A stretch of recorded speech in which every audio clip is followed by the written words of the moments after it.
ये कहानी famous writer Saadat Hasan Manto द्वारा लिखी गई है। इसका यहाँ पर मेरे द्वारा बताना सिर्फ उन घटनाओं को याद दिलाना है जो कि शायद हम भूल गए हैं, और मैं उम्मीद करती हूँ कि आप इसको सुनने के बाद उन उठने वाले सवालों पर भी ध्यान देंगे। अमृतसर से स्पेशल ट्रेन दोपहर 2 बजे चली और 8 घंटों के बाद मुगलपुरा पहुंची। रास्ते में कई आदमी मारे गए, अनेक जख्मी हुए और कुछ इधर उधर भटक गए। सुबह 10 बजे कैंप की ठंडी जमीन पर जब सिराजुद्दीन ने आंखें खोली और अपने चारों तरफ मर्दों, औरतों और बच्चों का एक उमड़ता समुद्र देखा, तो उसकी सोचने समझने की शक्तियां और भी बूढ़ी हो गई। वह देर तक गंदले आसमान को टकटकी बांधे देखता रहा। यूं तो कैंप में शोर मचा हुआ था, लेकिन बूढ़े सिराजुद्दीन के कान तो जैसे बंद थे। उसे कुछ सुनाई नहीं देता था। कोई उसे देखता तो यह ख्याल करता कि वह किसी गहरी नींद में गर्क है, मगर ऐसा नहीं था। उसके होशो हवास गायब थे। उसका सारा अस्तित्व शून्य में लटका हुआ था। धुंधले आसमान की तरफ बगैर किसी इरादे के देखते देखते सिराजुद्दीन की निगाहें सूरज से टकराईं। तेज रोशनी उसके अस्तित्व की रग रग में उतर गई और वह जाग उठा। ऊपर तले उसके दिमाग में कई तस्वीरें दौड़ गईं। लूट, आग, भागम भाग, स्टेशन, गोलियां, रात और सकीना। सिराजुद्दीन एकदम उठ खड़ा हुआ और पागलों की तरह उसने चारों तरफ फैले हुए इंसानों के समुद्र को खंगालना शुरू कर दिया। पूरे 3 घंटे बाद वह सकीना सकीना पुकारता कैंप की खाक छानता रहा, मगर उसे अपनी जवान इकलौती बेटी का कोई पता न मिला। चारों तरफ एक धांधली सी मची थी। कोई अपना बच्चा ढूंढ रहा था, कोई माँ, कोई बीवी और कोई बेटी। सिराजुद्दीन थक हार कर एक तरफ बैठ गया और दिमाग पर जोर देकर सोचने लगा कि सकीना उससे कब और कहाँ अलग हुई। लेकिन सोचते सोचते उसका दिमाग सकीना की माँ की लाश पर जम जाता है, जिसकी सारी अंतड़ियाँ बाहर निकली हुई थी। उससे आगे वह और कुछ न सोच सका। सकीना की माँ मर चुकी थी। उसने सिराजुद्दीन की आंखों के सामने दम तोड़ा था, लेकिन सकीना कहाँ थी जिसके विषय में माँ ने मरते हुए कहा था, मुझे छोड़ दो और सकीना को लेकर जल्दी से यहाँ से भाग जाओ। सकीना उसके साथ ही थी। दोनों नंगे पांव भाग रहे थे। सकीना का दुपट्टा गिर पड़ा था। उसे उठाने के लिए उसने रुकना चाहा था। सकीना ने चिल्लाकर कहा था, अब्बा जी छोड़िए, लेकिन उसने दुपट्टा उठा लिया था। यह सोचते सोचते उसने अपने कोट की उभरी हुई जेब का तरफ देखा और उसमें हाथ डालकर एक कपड़ा निकाला।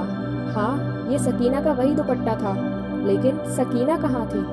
सिराजुद्दीन ने अपने थके हुए दिमाग पर बहुत जोर दिया, मगर वह किसी नतीजे पर न पहुंच सका। क्या वह सकीना को अपने साथ स्टेशन तक ले आया था? क्या वह उसके साथ ही गाड़ी में सवार थी? रास्ते में जब गाड़ी रोकी गई थी और बलवाई अंदर घुस आए थे, तो क्या वह बेहोश हो गया था जो वे सकीना को उठाकर ले गए? सिराजुद्दीन के दिमाग में सवाल ही सवाल थे। जवाब कोई भी नहीं था। उसको हमदर्दी की जरूरत थी, लेकिन चारों तरफ जितने भी इंसान फंसे हुए थे, सबको ही हमदर्दी की जरूरत थी। सिराजुद्दीन ने रोना चाहा, मगर आंखों ने उसकी मदद ना की। आंसू न जाने कहाँ गायब हो गए थे। 6 रोज बाद जब वो होशो हवास किसी कदर दुरुस्त हुए, तो सिराजुद्दीन उन लोगों से मिला जो उसकी मदद करने को तैयार थे। वो 8 नौजवान थे जिनके पास लाठियां थी, बंदूकें थीं। सिराजुद्दीन ने उनको लाख लाख दुआएं दी और सकीना का हुलिया बताया। गोरा रंग है और बहुत खूबसूरत है। मुझ पर नहीं, अपनी माँ पर थी। उम्र 17 वर्ष के करीब है। आंखें बड़ी बड़ी, बाल काले, दाहिने गाल पर मोटा सा तिल। मेरी इकलौती लड़की है, ढूंढ लाओ, खुदा तुम्हारा भला करेगा। नौजवानों ने बड़े जज्बे के साथ बूढ़े सिराजुद्दीन को यकीन दिलाया कि अगर उसकी बेटी जिंदा हुई तो चंद ही दिनों में उसके पास होगी। 8 नौजवानों ने कोशिश की। जान हथेली पर रखकर वे अमृतसर गए। कई मर्दों और कई बच्चों को निकाल निकाल कर उन्होंने सुरक्षित स्थानों पर पहुंचाया। 10 रोज गुजर गए, मगर उन्हें सकीना न मिली। एक रोज इसी सेवा के लिए लारी पर अमृतसर जा रहे थे कि छहरा के पास सड़क पर उन्हें एक लड़की दिखाई दी। लारी की आवाज़ सुनकर वह बिदकी और भागना शुरू कर दिया। रजाकारों ने मोटर रोकी और सबके सब उसके पीछे भागे। एक खेत में उन्होंने लड़की को पकड़ लिया। देखा तो बहुत खूबसूरत थी। दाहिने गाल पर मोटा तिल था। एक लड़के ने उससे कहा, घबराओ नहीं, क्या तुम्हारा नाम सकीना है? लड़की का रंग और भी जर्द हो गया। उसने कोई जवाब नहीं दिया, लेकिन जब तमाम लड़कों ने उसे दिलासा दिया तो उसकी दहशत दूर हुई और उसने मान लिया कि वो सिराजुद्दीन की बेटी सकीना है। 8 नौजवानों ने हर तरह से सकीना की दिलजोई की। उसे खाना खिलाया, दूध पिलाया और लारी में बैठा दिया। एक ने अपना कोट उतारकर उसे दे दिया, क्योंकि दुपट्टा ना होने के कारण वह बहुत उलझन महसूस कर रही थी और बार बार बाहों से अपने सीने को ढकने की कोशिश में लगी हुई थी। कई दिन गुजर गए। सिराजुद्दीन को सकीना की कोई खबर ना मिली। वह दिन भर विभिन्न कैंपों और दफ्तरों के चक्कर काटता रहा, लेकिन कहीं भी उसकी बेटी का पता न चला। रात को वह बहुत देर तक उन रजाकार नौजवानों की कामयाबी के लिए दुआएं मांगता रहता, जिन्होंने उसे यकीन दिलाया था कि अगर सकीना जिंदा हुई तो चंद दिनों में ही उसे ढूंढ निकालेंगे।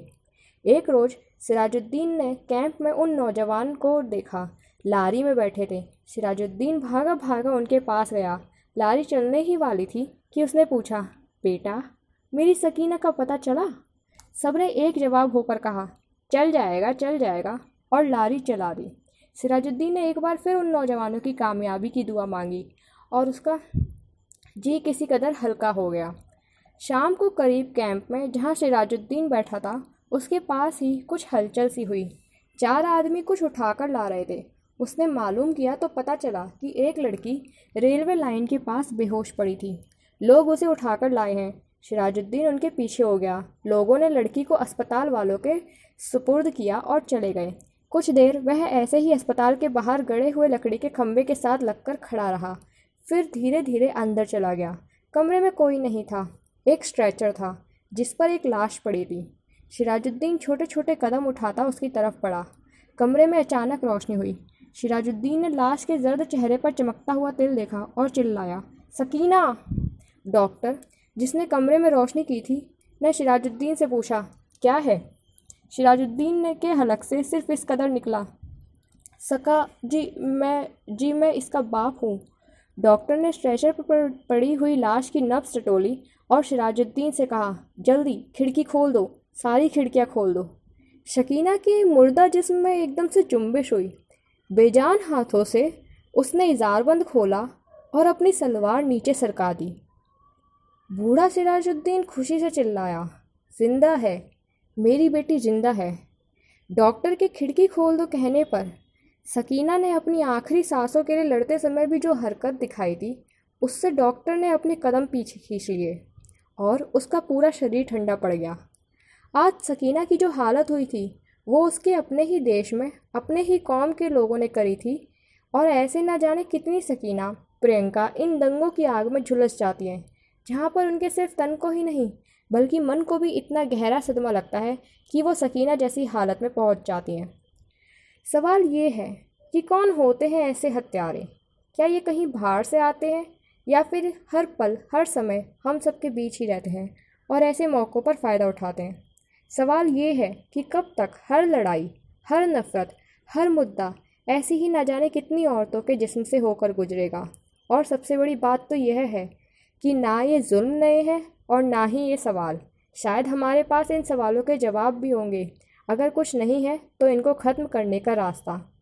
इन सवालों के जवाब को सोचिएगा ज़रूर।